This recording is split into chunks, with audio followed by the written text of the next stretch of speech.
Hello guys, welcome back to my channel English with GB Raj sir. Today I am going to tell you some of the uh, reports made by patients about their illness. It is before the doctor or anybody else.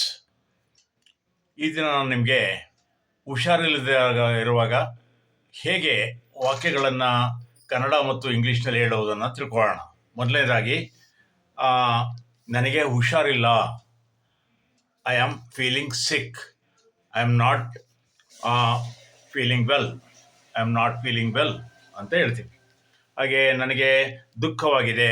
I am feeling sad. I am feeling sad. ನನಗೆ ನಿದ್ರೆ ಬರುತ್ತಿದೆ. I am feeling sleepy. I am feeling sleepy.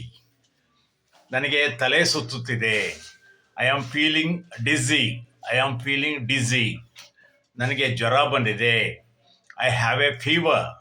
I have a fever. ನನಗೆ ತಲೆನೋವಿದೆ. I have a headache. I have a headache. ನನಗೆ ಮೈಕೈ ನೋವಿದೆ. I have a body aches. I have a body aches. ನನಗೆ ಗಂಟಲು ನೋವಿದೆ. I have a sore throat. I have a sore throat. ನನಗೆ ಕೆಮ್ಮು ಇದೆ. I have a cough. I have a cough. ನನಗೆ ಶೀತವಾಗಿದೆ. I have a cold. I have a cold. ನನಗೆ ಹೊಟ್ಟೆ ನೋವಿದೆ. I have a stomach ache. I have a stomach ache. ನನಗೆ ಉಸಿರಾಡಲು ಕಷ್ಟವಾಗುತ್ತಿದೆ. I am having difficulty breathing. I am having difficulty breathing. ನನಗೆ ನಿಶ್ಶಕ್ತಿಯಾಗಿದೆ. I am weak. I am weak. ನನಗೆ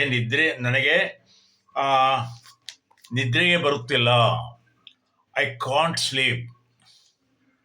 I can't sleep. ನನಗೆ ನಡೆಯಲು ಆಗುತ್ತಿಲ್ಲ.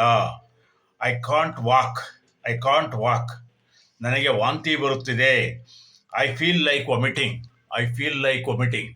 ನೋಡಲ್ಲ ಸ್ನೇಹಿತರೆ, ನಿಮ್ಗೆ ಇಷ್ಟ ಆದರೆ ದಯವಿಟ್ಟು ಲೈಕ್ ಮಾಡಿ, ಶೇರ್ ಮಾಡಿ, ಮರೆಯದೆ ಸಬ್ಸ್ಕ್ರೈಬ್ ಆಗಿ. Thank you.